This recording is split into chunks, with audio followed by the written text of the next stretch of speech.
Hey guys, this guy's video's way better than mine. Give him the credit.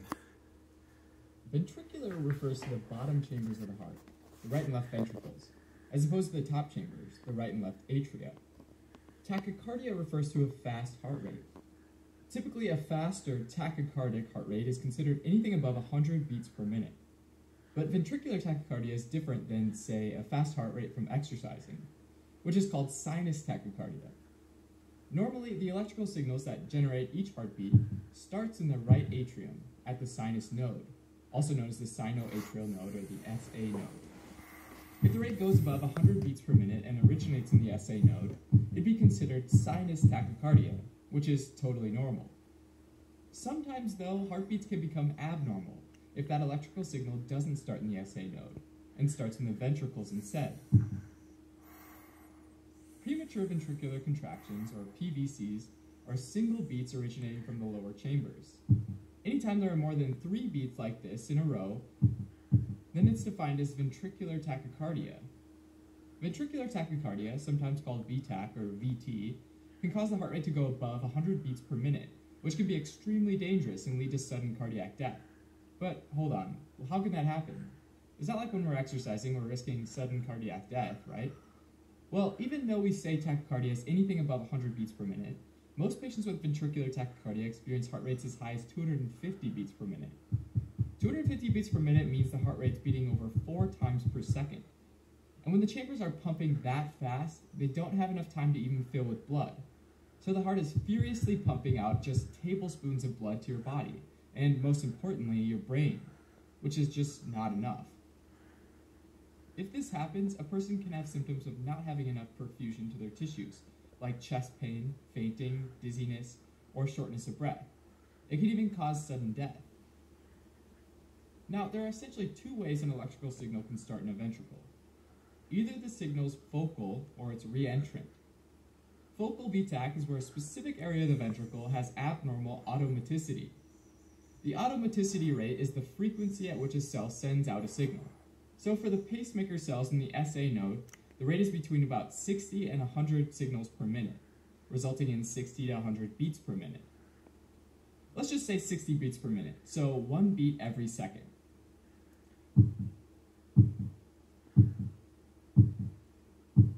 Some specialized pacemaker cells in the ventricles also have this ability. They're just usually a lot slower, about 30 beats per minute, or 1 beat every 2 seconds. So in most cases, the SA node fires them off a lot faster, sending electrical waves throughout the atria and ventricles and not giving the ventricular pacemaker cells a chance to ever have just 2 seconds apiece, which is what they need before they fire at a rate of 30 beats per minute. For example, say all the other pacemaker cells stopped suddenly. After 2 seconds, the ventricular cells would initiate a signal, right?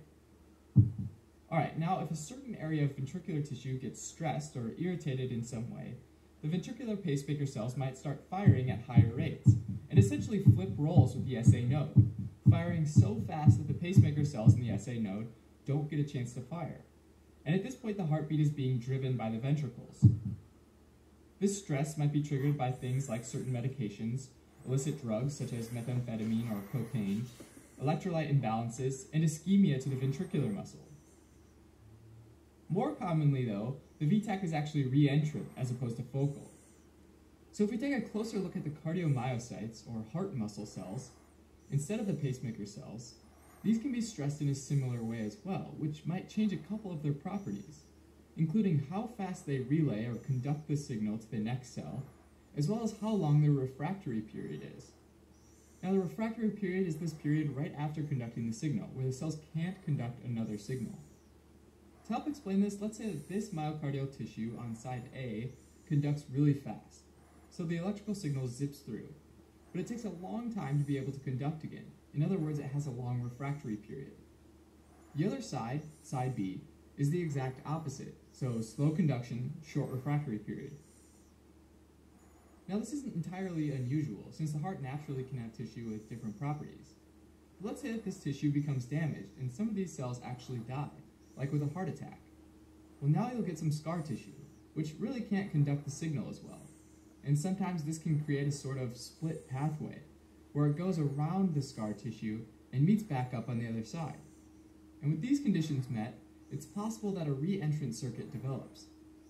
Okay, so if one signal comes through, that's fine, because on side A, the wave makes it around first and goes onto the rest of the ventricle and contracts the ventricle. But it also starts up the other path and sort of runs into the other, slower wave, called a unidirectional block. Now side A goes into its long refractory period, whereas side B goes into its short refractory period. So basically side B comes out of refractory first. If another signal comes early, while side B is ready but side A is not ready, and is still in refractory, it'll be stopped on the A side, right? But it'll move down the B side. If by the time the signal makes it down the slow side B, side A is now out of refractory, the signal can re-enter the circuit, essentially moving up side A. It then gets back to the top of side A, and then goes down side B again, which comes down and then goes back up. And this can happen again and again. And every time you go around, you get a ventricular contraction, or a heartbeat. And this is what can lead to a re-entrant ventricular tachycardia. Now, the type of ventricular tachycardia is diagnosed via electrocardiogram, or ECG. ECGs measure the electrical activity of the heart via electrodes that are placed on the skin. A normal ECG looks something like this, with characteristic waves P, Q, RST, and sometimes U. This big guy in the middle, the QRS complex, represents the depolarization and therefore the contraction of the ventricular muscle fibers. During ventricular tachycardia, you'll typically see something like this. Each of these represents a ventricular contraction. When they all look the same, it's called monomorphic, since it just has one morphology, or one form. This is typically the case for re-entrant circuits, since it's just that one single spot where everything's starting from. It's also the case for focal VTs, where one group of cells is responsible. Sometimes the VT can be polymorphic, though, meaning the shape changes from beat to beat because the signal's originating from different points in the ventricles. Polymorphic VT might happen when multiple areas of pacemaker cells become irritated and develop increased automaticity rates, like from severe hypoxia, for example. Having V-tach is really dangerous and can develop into another dangerous rhythm called ventricular fibrillation. Both of these require immediate medical attention. VT is treated with cardioversion, either drug cardioversion or electrical cardioversion. Drug cardioversion involves a drug treatment that aims to lower the heart rate back to a normal rhythm.